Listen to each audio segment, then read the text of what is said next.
Hello, আসসালামু আলাইকুম। Farzana's kitchen থেকে আমি ফারজানা মরিয়ম বলছি। আশা করি সবাই ভালো আছেন। আমি আলহামদুলিল্লাহ ভালো। আমি আজকে আপনাদের জন্য রেসিপিতে রেখেছি কই মাছ দিয়ে লাউ শাকের ঝোল। আমি কিভাবে রান্নাটা করছি আপনারা দেখবেন এবং কি কি উপকরণ লাগবে আমি রান্নার সময় বলে দিব। আপনারা আমার পাশে থাকেন। আমি রান্নাটা শুরু করছি। দিয়ে দেবো তেল, সরিষার তেল। আমি এখন দিয়ে দেবো জিরা, দিয়ে দিচ্ছি 2 টেবিল চামচ পেঁয়াজ বাটা, দিয়ে দেবো স্বাদ মতো লবণ, দিয়ে দেবো একটা কাঁচামরিচ বাটা,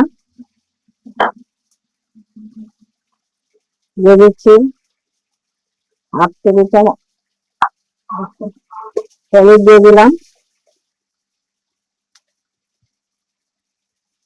দিয়ে দিচ্ছি 1 চা চামচ আদা রসুন বাটা, 1 চা চামচ তিল বাটা, দিয়ে দেবো একটু পানি মানে মশলাটা,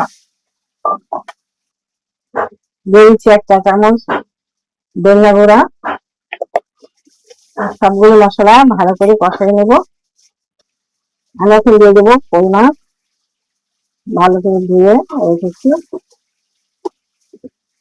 আমি দিয়ে দেবো একটা তেজপাতা। আমার তরকারিটা মাছটা কষানো হয়ে গেছে। আমি এখন জল দিয়ে দিচ্ছি, মানে পানি দিয়ে দিচ্ছি ঝোলের জন্য। তরকারি একটু জল জল হবে, তাই একটু পানি বেশি দিলাম। বলক আসলে আমি লাউ পাতা দিয়ে দেবো। আমি এখন ডেকে দেবো। দর্শক, আমি এখন দিয়ে দেবো জলে আমার লাউ শাক দিয়ে দেবো।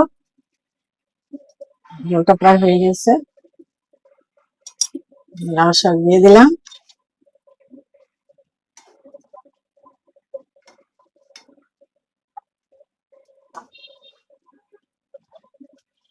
লাউ শাক দিয়ে আমি একটু ডেকে দেবো। দর্শক, আমার ঝোলটা হয়ে গেছে। আমি ধনিয়া পাতা ইউজ করবো না, কারণ আমি জিরা দিয়েছি, জিরার গ্রানটা চলে যাবে। আমি এখন তরকারিটা নামাই নেবো। নামাই আমি পরিবেশন করে আপনাদেরকে দেখাবো। দর্শক, আমার কই মাছ দিয়ে লাউ পাতার ঝোল রান্না হয়ে গেছে। আশা করি আপনাদের কাছে ভালো লাগবে, দেখতেও ভালো লাগছে। তবে গরমের দিনে এইভাবে লাউ পাতা দিয়ে যে কোনো মাছ দিয়ে ঝোল পাক করে খাবেন, স্বাস্থ্যের জন্য ভালো। আর আমার তরকারিটা কেমন হয়েছে ঝোলটা আমাকে অবশ্যই কমেন্টস করে জানাবেন।